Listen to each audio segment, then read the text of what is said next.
Imagine the feeling of fright experienced by those shepherds in the field that night when the fire of heaven appeared in plain sight. I mean, what a scene. An army of angelic beings trumpeting the arrival of the eternal King of Kings. He has come at last. He who holds the future and the past, he has come in the fullness of time. I don't know about you, but the fullness of time enchants my mind. History's dividing line drawn by divine design to synchronize ages of mankind, old and new, like an inseparable glue that combines the chronicles of time. This will be your sign. You will find a baby. Wait, did you say a baby? Isn't that a little crazy? We're looking for the man by whose word supernovas were formed. We're looking for the one who rides the storm, the one who's called Lord. He's supposed to come with a sword.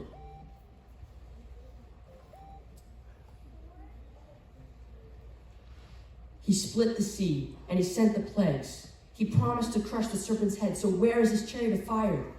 He is the desire of the nations, the everlasting firstborn over all creation. That's his rightful station. He is infinite. And you're telling me he came as an infant? That's exactly right. There's no one else like him.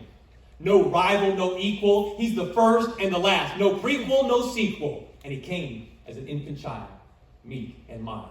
So look at your nativity scene with its figurines this Christmas and see the reverberating, emanating glory of the image of the invisible God, creator of all things. He is the firstborn over all creation, the fullness of divine revelation. For in him all things were created. Whether you can or can't see it, he made it. Things in heaven and on earth. Rulers and powers all cower before him. All things are for him. He is before all things, and in him all things hold together. Even your ugly Christmas sweater. Jesus is bigger and Jesus is better. He's the head of the body, the church, the beginning and the firstborn from the dead, so that in everything he might have the supremacy. Move over, Jason Bourne. You look tired. You should get some rest. For God was pleased to have all his fullness rest in the Son, whose born identity is the true born supremacy. And he's always had it. The supremacy, that is. His eminence had preeminence from before earthly foundations were laid, and when he returns, he will rule the nations in the universe he made. But why would the creator of the universe, the infinite God, come to earth? It seems a little bit odd. There was no flaming sword, no waging of war. He came as a carpenter's boy, lowly and poor. Last I checked, kings can have anything they want and more. He came in a manger.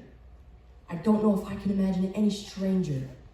Did he come to be king or did he come to die? So again I ask why? Why did he come and who did he come for?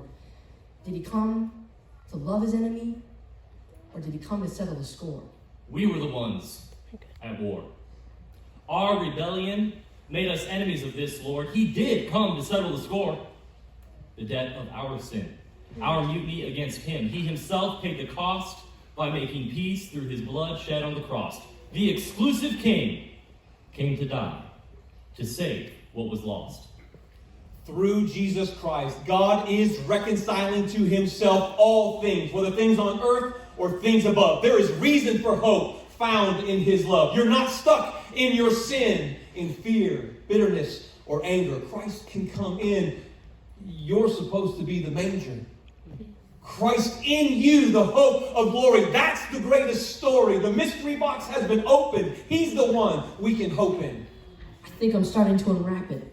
The true story of Christmas. I don't want to miss this. If what you're saying is true, then everything changes. My whole life is new. I'm with you. And I totally agree. There's more to this king. I'm just starting to see. Isn't that still the mystery? Christ in you, Christ in me. The cosmic king inhabiting the ordinary. He has paid every last wage of our sin. Our lives are his stage. We give it all to him. So imagine the day when he comes again. I mean, What a scene! An army of angelic beings trumpeting the return of the King. Every knee will bend, his kingdom will stand and never end. In the fullness of time, he will come again. Amen.